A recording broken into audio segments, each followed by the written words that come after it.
Dvomov o zmagovalcu ni bilo, saj so Novomeščani vodili od prve do zadnje minute in skozi srečanje le povečevali točkovno prednost pred objektivno gledano manj kakovostno ciprsko ekipo, za katero je bila to prva tekma na tako visokem nivoju.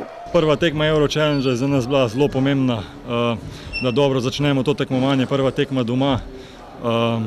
Jaz mislim, da ekipa Cipra je dosti boljša, kot pa je danes gledal rezultat, predvsem zato, ker smo mi naredili dober posel v obrambi.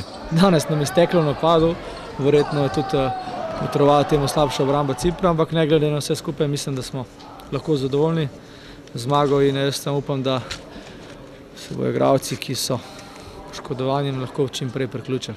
S to zmago so Dolenjci prekinili neprijeten niz 3 zaporednih porazov, ki so jih zabeležili v Ligi ABA.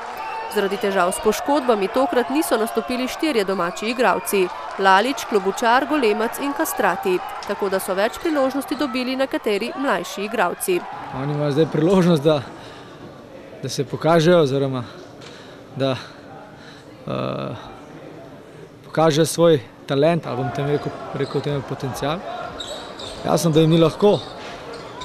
Mislim, da se nekateri prvič srečujejo z mednarodnimi tekmami tudi na takem nivoju. V soboto pa krkaši v sklopu regionalne lige ABA gostijo hrvaški Split.